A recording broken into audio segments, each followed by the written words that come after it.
right now at 6:30. Right now at 6:30, a story we've been following is breaking news for you this morning. Good morning again. I'm Shelley Monahan. And I'm Sean Alsey. A car crash on East Day Mount Spokane Road north of Spokane. That's where we find our very own Blake Jensen with the very latest details. Blake?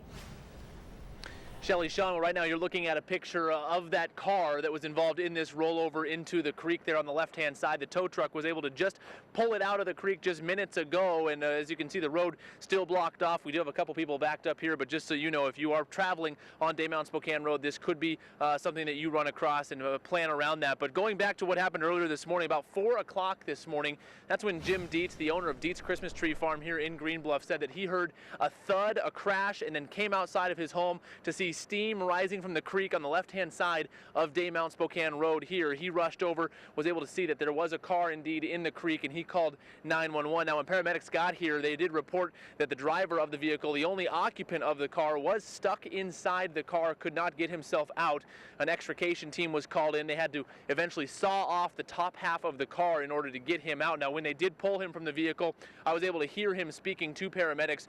Seemed to be in his late 20s to early 30s. He was conscious, he was alert, he was complaining about injuries to both of his arms, but I don't know anything more than that as to the extent of his injuries. MedStar was called and landed here just about a quarter mile away. They were able to lift him up and take him to a hospital, but still have not heard an updated report on his condition. Again, all I heard was him the driver himself complaining of injuries to both of his arms. So again, that's the one thing that we'll be looking for the rest of this morning. But as you can still see, crew's going to be working here at least for another half an hour, it looks like, as they get this car up and out of the way.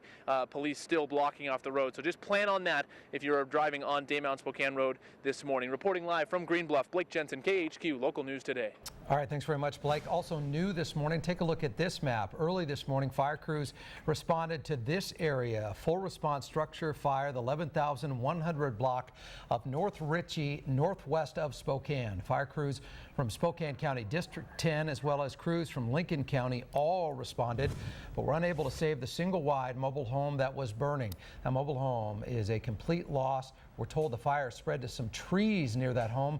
Luckily, there are no reports of injuries this morning. We have put in calls to Spokane County fire crews for more information. As soon as we hear more, we'll bring it to you on KHQ.com. Right now, your on-time traffic. At 6:32, getting you there on time this morning. If you've been up on the 29th Avenue on Spokane South Hill, you may have noticed some major construction going on. We're told by the city of Spokane the project on 29th between High Drive and Grand continues to progress. This is a full rehabilitation project that includes curb-to-curb rehabilitation, replacing a 12-inch water main pipe, restriping existing bike lanes, repairing some sidewalks, while also adding completely new sidewalks. We also spoke with some of the construction workers there yesterday, and they say that they have run into some unforeseen problems, one being extremely large rocks making the construction project more difficult to complete.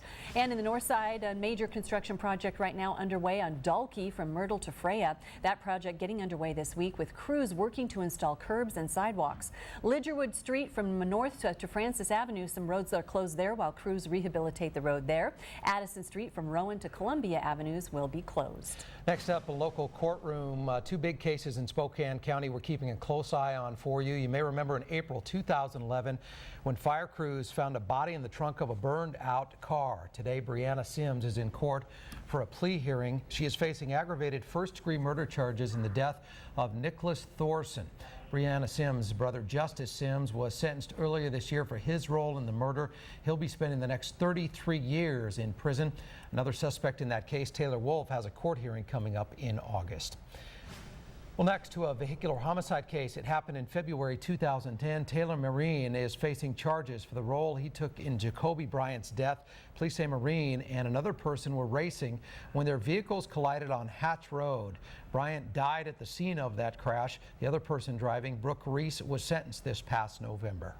A Spokane Valley man is awaiting sentencing in the first-degree murder of a local furniture store owner. Patrick Gibson was taken from the courtroom following the charge, but not before he shouted expletives at the family of the man that he's convicted of killing. Gibson was arrested last year in the killing of Brian Cole during a robbery of his family's furniture store in Spokane Valley back in 1992. 60-year-old Gibson, a repeat offender and convicted sex offender, will be in custody until he is sentenced later this year. His trial was delayed for a short time when prosecutors prosecutors learned some of the evidence was used during a reenactment of the crime on an episode of America's Most Wanted.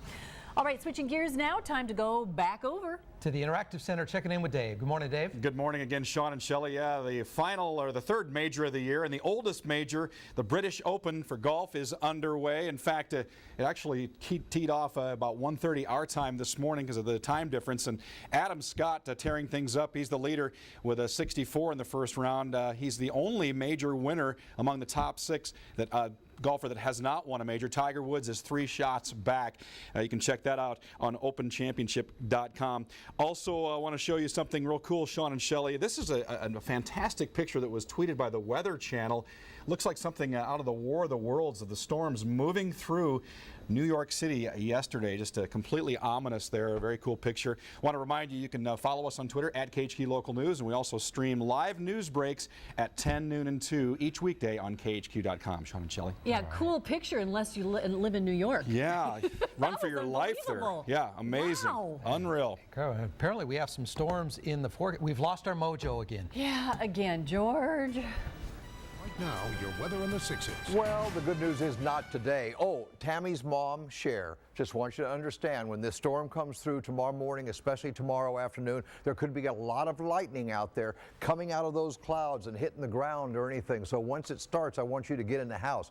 You shouldn't have to worry about much today. Today's going to be pretty nice. Your drive to work, if you're around the Spokane area this morning, is going to be in the low 70s. When you come home today, it's going to be up around 90 and starting to come down. And we even could have that early. A few light showers in places, maybe even some thunder, especially up on the Camas Prairies, the foothills of the Blues, the Wallowas, through that area there. Mainly it's tomorrow afternoon, and this is just a possibility, but there is a slight chance that tomorrow afternoon in eastern Washington, northeast Washington, North Idaho, northwest Montana, some of those thunderstorms could get severe, and there could be some flooding tomorrow. There's going to be an awful lot going on tomorrow. We'll be back in a moment.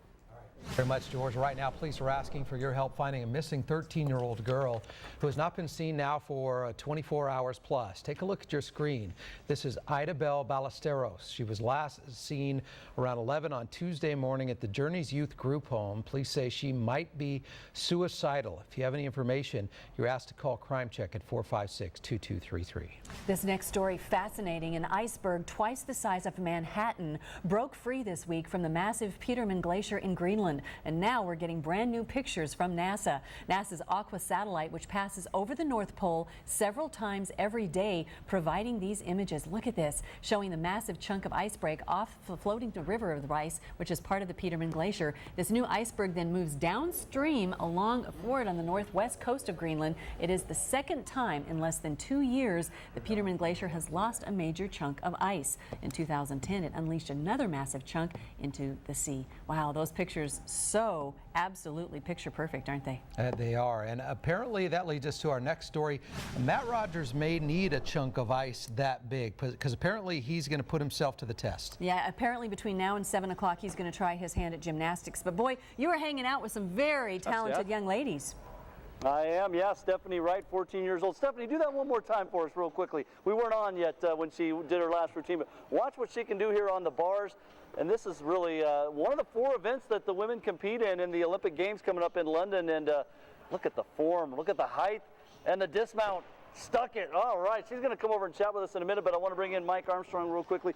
Mike, this really is a sport that you can do into your later years, but really if you want to compete, it's for the young, isn't it? Definitely, yes. Why is that? Just you lose bone density. The pads in your bones get smaller, and we're just not as strong, frankly. Sure. Well, Mike, if folks are interested in gymnastics, and a lot of people are, especially this time of year, how do they contact you here at Northwest Gymnastics? We have a website, and like most gyms do, the key is just finding one that fits your personality and your needs. Sure. So. Now, I want to bring Stephanie in here. Stephanie, come on over. First of all, do you ever get nervous when you're up there doing those flips? I mean, that's pretty intense. Not too bad. You just have to be confident when you're competing and just go for it. And how long have you been doing this? I've been doing it since I was 2 years old. Since you were 2? Yeah. How in the world do you do stuff when you're 2 years old? Just did little classes, worked my way up to where I am.